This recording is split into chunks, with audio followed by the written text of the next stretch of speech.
folks, look, Dave Earl here again in my kitchen, and today I'm going to share with you one of my very popular recipe and one of my best recipes, according to most people anyway.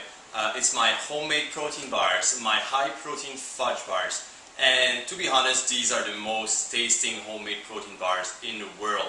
I'm not kidding. Like, actually they're pretty dangerous because they're very addictive. I kind of stopped making them actually for myself because I would eat the whole pan for myself basically. But it's a very, very easy recipe to do, easy to prepare, easy to make. And the thing is, it's all made of natural ingredients. There's not, protein bars are nice, it can be very convenient, when you travel or, when you want a quick snack. But however, like most protein bars on the market are filled with, nasty stuff. And lots of sugar basically. So now I'm going to show you how to make a very healthy protein bar, and you're going to see it's very easy to do. So I'm going to show you what you need for this recipe. You need low-fat milk. Here I got 1% milk. Any low-fat milk would do. You need about half a cup. I'm going to tell you what I say about half a cup because you might need to adjust it. You need 3 tablespoons of natural honey. Natural peanut butter as well. You need about 1/3 of a cup. 3 tablespoons of crushed peanuts. Alright, so here what I did, I took whole peanuts and I just crushed them with a spoon in the plate. I'm going to show you what you're going to need to do with those later on. You need 1 cup of oatmeal. That cup of oatmeal, it's only 1 cup. I use, as you can see, is the quick oats. It's basically, it's not the old-fashioned, large grain. It's large flakes, sorry. It's a quick grain, so it's easier to mix because it's actually cut in half. So I'll cover that. And about 8 scoops of of protein powder, chocolate protein powder. You can pretty much use any flavor you want for this recipe. However, with all the ingredients, it works a lot better with chocolate protein powder. The taste is a lot better. So about 8 scoops, and it's about 30 grams per scoop. This is the size I base myself on for this recipe. And basically what you need, a big bowl and a glass dish. That's it. Alright, now we're going to start the dirty work. You're going to see this recipe, actually, it's easy to make, but however, the bars, and you're going to find it weird at first, they're very sticky, okay? But there's a reason for that. So, you're going to start by mixing together the protein powder. So we got about 8 scoops and a cup of oatmeal, alright? So we mix that all together. Just mix the dry ingredients together first. Then what I do, I put 1/3 of a cup of natural peanut butter.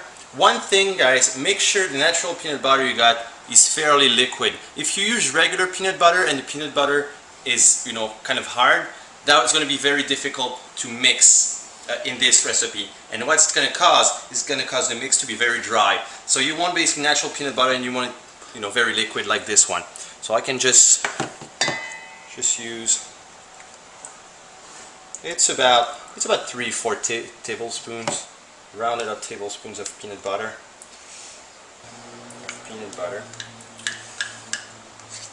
Fine. There you go. Right. You just make sure. You kind of, try to mix everything together, and then incorporate the honey. So honey is about 3 tablespoons, alright? It's about 3 tablespoons, don't be too picky about it, because you want the thing with the honey, that's what's going to make pretty much everything stick together, is the honey. So that's an ingredient, don't be shy. 3 good tablespoons of natural honey. If you need more, it's okay. Sometimes, like it's 3 tablespoons, but plus minus 1 tablespoon basically. So the mix is very dry, so we're gonna need to add some liquid to it. So that's why we got low-fat milk. It's about half a cup of low-fat milk. What I recommend, don't start, because it depends, again, it's gonna depend on the type of protein powder you're using and everything. So just start with a little bit less than half a cup, and then add a little bit more if you need, alright? So there you go. Here, mix everything together. You can see that the mix here is still pretty dry, so we're going to add a little bit more milk. And I use big scoops of protein powder. And the cool thing with this one, again, it all depends. It's a new brand of protein I'm using. It doesn't mix as well as the one I'm used to. However, you can see it starts blending all together. So you really got to mix everything together well. At first it's going to start powdery, but the more you stir it, the more it's going to form kind of a dough bar. So there you go. There we have that dough here, the mix. And then I'm going to show you now what to do with them. Alright, now that you've formed, your mix is done. It's very sticky, alright? And you can form, there's two ways you can do it now. You can either take with your own hands, but it's going to be sticky, and you can form bars with it, or you can spread it in dish that you're going to place in the fridge for about 30 to 45 minutes, and then you can cut your bars, okay, separately. I tried both, to be honest. They work both the same.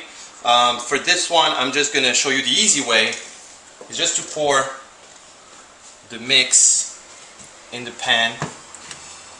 As you can see, it's very sticky. So very hard, to handle with your hands. However, with a spoon, it's pretty easy. So the thing is, this one, you take dough and you just spread it at the bottom of the pan. Glass dish usually is a bit better. You can even put some cooking oil or something at the bottom so it doesn't stick. This one is not a big deal. When you're gonna put it in the fridge, everything's gonna get more firm. Okay, now that we've spread, the mix in the pan, there's one thing you can do. It's optional, you don't have to do it, but I like to do it. It's very good. You can just sprinkle your crushed peanuts on top. All right. So just set 3 tablespoons, whatever you want, basically. I don't know if I'm going to use all of them, but you just sprinkle it on top, and they're going to stick to the bars. So now, there it is. So now we're going to put this for about 30 to 45 minutes in the fridge, and I'll be back with the final results. Alright, it's been about 45 minutes now, guys, and you can see the mix is now firm, and I'm going to be able to cut my proteins into 5 bars, my bars into 5, basically, that mix. So I'm going to try to make about 5 equal bars. You can see they're pretty big. They're going to be pretty big bars. So very good snack size. So I got 5 bars, my friend. They're still a little bit sticky. They might require a little bit more time in the fridge. However, the key here is to take them out. And actually the thing, because they're solid on the top, still a little bit sticky on the other side. What you can do is put them on the other side and then put the plate in the fridge, and they're going to be completely firm at that point. So you do the same thing for the 5 bars, and this is the final results, folks. Homemade protein bars. Alright, I got some visits now. My big buddy, Remy the Machine, Robbie Show, just here to visit me. Okay, well, you come at the right time, buddy, because I just made my homemade protein bars. So you can give those a try and tell me what you think. Smells good, man. Yeah? A little sticky, but... So, what do you think? Aren't those the best homemade protein bars in the world? Oh yeah, man. Yeah? How many biceps up? 2 biceps up, man. 2 biceps up? Right on. Alright, bro. I'm gonna keep this. No. See ya. Hey, come back, man.